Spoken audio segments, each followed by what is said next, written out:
Assalamualaikum warahmatullahi wabarakatuh. Saya M. Aminuddin, NIM F1E 119-107. Nah, pada kesempatan ini saya akan mempresentasikan review jurnal pada kuis sebelumnya. Nah, jadi saya di sini mengambil judul topik jurnal yaitu penerapan algoritma genetika dalam optimasi pendistribusian pupuk di PT Pupuk Iskandar Muda Aceh Utara. Part 1, saya akan membahas latar belakang jurnal. Nah, mengapa peneliti menggunakan metode algoritma genetika untuk menyelesaikan permasalahannya? Nah, jadi dari permasalahan ini bagaimana menentukan rute yang tepat sehingga pendistribusian tersebut dapat sampai ke tempat tujuan dalam waktu yang singkat dan efisien. Waktu yang singkat dan efisien di sini adalah difokuskan pada jarak yang terpendek. Untuk menyelesaikan masalah ini sangat cocok menggunakan algoritma genetika. Karena pada dasarnya algoritma genetika mencari penyelesaian secara menyeluruh, bukan per poin saja. Di sini algoritma genetika akan menyelesaikan permasalahan secara menyeluruh. Dengan demikian akan diperoleh hasil yang seoptimal mungkin. Dengan input seberapa banyak anggota yang akan distribusikan oleh PT PIM sesuai permintaan pelanggan, maka diharapkan dengan menggunakan algoritma genetika akan memberikan hasil yang optimum, yaitu jalur dengan jarak yang terpendek. Part 2 yaitu akan menjelaskan mengenai langkah penelitiannya. Nah, jadi bagaimana langkah penelitiannya? Jadi yang pertama atau yang A yaitu inisialisasi populasi. Nah, jadi inisialisasi ini dilakukan secara random dan hanya satu kali saja. Sewaktu start pertama kali algoritma genetika, inisialisasi ini menghasilkan populasi awal dengan jumlah kromosom yang sesuai dengan yang kita harapkan. Kemudian yang kedua, evaluasi. Evaluasi ini adalah proses menghitung nilai fitness dari masing-masing kromosom yang ada rumus fitnessnya. Kemudian yang ketiga yaitu seleksi. Melalui proses ini maka lahirlah generasi baru di mana kromosom diperoleh dari kromosom sebelumnya. Proses seleksi ini digunakan agar hanya kromosom-kromosom yang berkualitas yang dapat melanjutkan peranannya dalam proses algoritma genetika. Yang keempat ada crossover. Crossover adalah menyilangkan dua kromosom sehingga membentuk kromosom baru yang harapannya lebih baik daripada induknya. Tidak semua kromosom pada suatu populasi akan mengalami proses rekombinasi. Kemudian yang terakhir ada mutasi. Mutasi adalah proses penambahan nilai acak yang sangat kecil dengan probabilitas rendah pada variabel keturunan. Peluang mutasi didefinisikan sebagai presentasi dari jumlah total gen pada populasi yang mengalami mutasi. Peluang mutasi mengendalikan banyaknya gen baru yang akan dimunculkan untuk dievaluasi. Jika peluang mutasi terlalu kecil, banyak gen yang mungkin berguna tidak dievaluasi. Tetapi bila peluang mutasi ini terlalu besar, maka akan terlalu banyak gangguan acak. Sehingga anak akan kehilangan kemiripan dari induknya dan algoritma juga akan kehilangan kemampuan untuk belajar dari histori pencapaian. Ada dua macam proses mutasi pada algoritma genetika, diantaranya mutasi bilangan real dan mutasi biner. Nah, yang ketiga, saya akan membahas mengenai bentuk kromosom.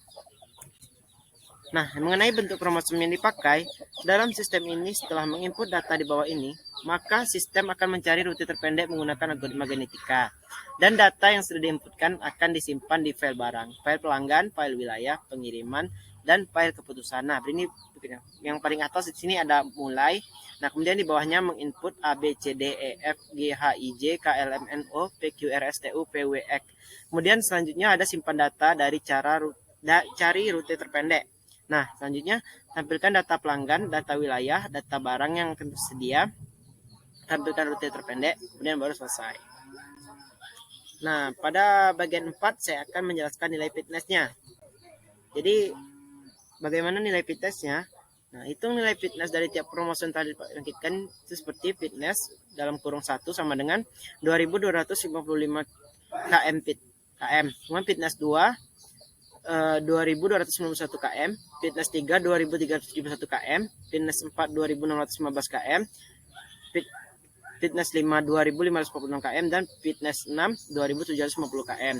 Nah, dari probabilitas di atas dapat terlihat bahwa kromosom ke-1 mempunyai fitness paling kecil, mempunyai probabilitas untuk terpilih pada generasi selanjutnya lebih besar daripada kromosom lainnya.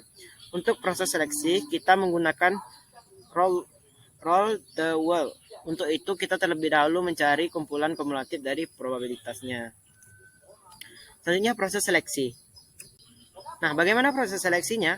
Untuk proses seleksi kita menggunakan roulette wheel. Untuk itu kita terlebih dahulu mencari nilai kumulatif dari probabilitasnya. Ya, C1 sama dengan 0,1666, C2 0,1666 tambah 0,166 sama dengan 0,33332. Kemudian C3-nya 0,3332 ditambah 0,1666 sama dengan 0,4998. Kemudian C4 0,49898 ditambah 0,1666 sama dengan 0,664. Kemudian C5-nya 0,6664 ditambah 0,1666 sama dengan 0,833. Kemudian C6-nya 0,833 ditambah 0,1666 sama dengan 0,9996. Proses roulette wheel adalah membangkitkan nilai acak R antara 0 sampai 1. Jika RK kecil dari CK, maka kromosom ke K sebagai induk. Selain itu dipilih kromosom ke K sebagai induk dengan syarat CK kurang 1 kurang dari RK kurang dari CK. Yang keenam, bagaimana proses crossover. Nah, bagaimana proses crossovernya? Nah, pindah silang pada TSP dapat diimplementasikan dengan skema order crossover. Pada skema ini satu bagian kromosom dipertukarkan dengan tetap menjaga urutan kota yang bukan bagian dari kromosom tersebut. Kromosom yang dijadikan induk dipilih secara acak dan jumlah kromosom yang di crossover dipengaruhi oleh parameter crossover probability atau C. JTFTI V2 N1 V2 sama dengan 66. Nah, misal kita tentukan C sama dengan 25%, maka diharapkan dalam satu generasi pada 50% 3 kromosom dari populasi mengalami crossover. Pertama kita bangkitkan bilangan acak R sebanyak jumlah populasi yaitu 6 kali. Nah, R1 sama dengan 0,451, R2 sama dengan 0,211, R3 sama dengan 0,302, R4 sama dengan 0,877, R5 sama dengan 0,771, dan R6 sama dengan 0,131. Nah, kromosom yang ke K ini dipilih sebagai induk jika RK kecil dari CK. Selanjutnya, proses mutasi. Bagaimana proses mutasinya? Nah, pada kasus ini, skema mutasi yang digunakan adalah swapping mutation. Jumlah kromosom yang mengalami mutasi dan satu populasi ditentukan oleh parameter mutation rate M. Proses mutasi dilakukan dengan cara menukarkan gen yang dipilih secara acak dengan gen sesudahnya. Jika gen tersebut berada di akhir kromosom, maka ditukarkan dengan gen yang pertama. Pertama kita hitung dulu panjang total gen yang ada pada satu populasi. Nah, seperti panjang total gen sama dengan jumlah gen dalam satu kromosom. Jumlah kromosom sama dengan 21 kali 6 sama dengan 126. Kemudian hasil kromosom. Hasil kromosom terbaik.